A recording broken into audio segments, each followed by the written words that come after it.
भाद्रपद महिन्यामध्ये येणारी गणेश चतुर्थी ही अगदी 1 महिन्याच्या अंतरावरती आलेली आहे आणि तुमच्या सर्वांच्या घरामध्ये गणपतीची लगबग सुरू झालेली असेल। अगदी गणपती बाप्पासाठी मखर असो, तोरण असो किंवा आपल्या बाप्पासाठी नैवेद्य, या सगळ्याची तयारी तुम्ही आता सध्या सुरू केलेली असेल। गणपती बाप्पाच्या नैवेद्यामध्ये जसा बाप्पांना मोदकांचा नैवेद्य प्रिय आहे, तसा आणखीन एक नैवेद्य बाप्पाला खूप प्रिय आहे आणि तो म्हणजे पंचखाद्य। तर या पंचखाद्यातले घटक काय आहेत, तो नेमका गणपतीला नैवेद्य म्हणूनच का दाखवला जातो किंवा या सीझनमध्येच पंचखाद्य का बनवलं जातं, हे सर्व प्रश्नांची उत्तरं आज आपण आपल्या या व्हिडिओमध्ये बघणार आहोत। नमस्कार, मी आहे डॉक्टर पुष्कर। नमस्कार, मी डॉक्टर अंकिता आणि तुम्ही बघत आहात जोडी आयुर्वेदाची।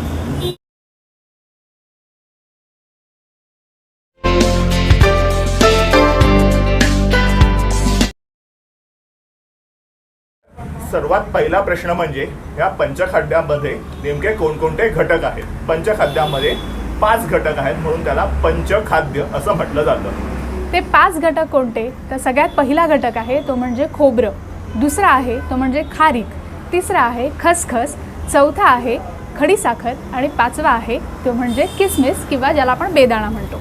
या 5 घटकांमधले जे खारीक आहे ती आणि खडीसाखर यांची आपण चूर्ण किंवा पावडर करून वापरणार आहोत आणि जी 2 घटक द्रव्य आहेत म्हणजे खोबरं आणि खसखस हे दोन्ही आपल्याला भाजून वापरायचं आहे। तर या 5 घटकांना जेव्हा आपण एकत्र करतो तेव्हा त्याला पंचखाद्य असं म्हटलं जातं। आता पुढचा प्रश्न सगळ्यांना पडतो तो म्हणजे भाद्रपद महिन्यात येणाऱ्या गणेश चतुर्थीला पंचखाद्यांचा नैवेद्य आपण का दाखवतो। या प्रश्नाचं उत्तर आम्ही नक्की देणार आहोत, पण त्यापूर्वी मी सांगू इच्छितो की सध्या आम्ही ज्या लोकेशनमध्ये बसलेलो आहोत ते आहे गणपतीवाले हे शॉप आणि यांचे सुंदर सुबक असे इको फ्रेंडली शाडूच्या मातीने बनलेले गणपती तुम्हाला उपलब्ध आहेत। तुम्हाला जर का हे गणपती विकत घ्यायचे असतील तर त्याची लिंक, त्यांचा मोबाईल नंबर आणि ॲड्रेस मी खाली डिस्क्रिप्शन बॉक्समध्ये दिलेला आहे। हे गणपतीवाले जे आहेत ते तुम्हाला मुंबई, नवी मुंबई, नाशिक, पुणे या इथे सुद्धा गणपती उपलब्ध करून देऊ शकतात। तर तुम्हाला असे इको फ्रेंडली आणि शाडूच्या मातीचे गणपती घ्यायचे असतील तर खाली दिलेल्या डिस्क्रिप्शन बॉक्समधल्या नंबरवरती जरूर संपर्क करा। भाद्रपद महिन्यामध्येच पंचखाद्याचा नैवेद्य किंवा पंचखाद्य का खाल्लं जातं याचं उत्तर आता आपण बघणार आहोत। भाद्रपद महिन्यात येणारी गणेश चतुर्थी ही येते आयुर्वेदानुसार शरद ऋतूमध्ये। शरद ऋतूमध्ये स्वाभाविकरित्या शरीराचं बल कमी झालेलं असतं आणि या पंचखाद्यातली तर द्रव्य तुम्ही बघितली, जसं खोबरं आहे, खसखस आहे, खारीक आहे, या सगळ्या द्रव्यांमध्ये बलवर्धनाचे गुण आहेत। म्हणजे जे कमी झालेलं शारीरिक बल आहे ते बल वाढवण्यासाठी ही सगळी पंचखाद्यातली द्रव्य उपयोगी आहेत।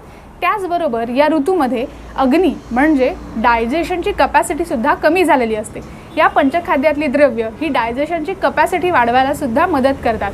म्हणून भाद्रपद महिन्यातल्या गणेश चतुर्थीला पंचखाद्याचा नैवेद्य बाप्पाला जरूर दाखवा आणि तुम्ही सुद्धा या सगळ्याचं सेवन नक्की करा।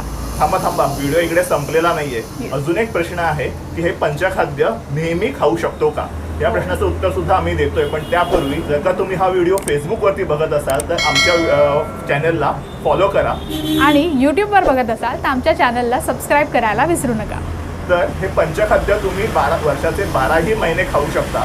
बरेच जण दुधामध्ये प्रोटीनसाठी म्हणून वेगवेगळ्या प्रोटीन पावडर घालून खातात, पण त्याच्याऐवजी तुम्ही हे पंचखाद्य दुधाबरोबर खाल्लं तर ते तुम्हाला बल देणारं म्हणजे शक्ती वाढवणारं नक्कीच ठरेल। त्याचबरोबर तुमची इम्युनिटी सुद्धा वाढवेल। म्हणून हे पंचखाद्य गणपती बाप्पाला नैवेद्य म्हणून तर दाखवाच, पण तुम्ही सुद्धा याचं सेवन आवर्जून करा। आपला हा व्हिडिओ तुम्हाला आवडला असेल तर नक्कीच तुम्ही हा व्हिडिओ लाईक करा, शेअर करा, आमच्या चॅनलला सबस्क्राईब करा आणि फेसबुक पेजला फॉलो करा। धन्यवाद। धन्यवाद।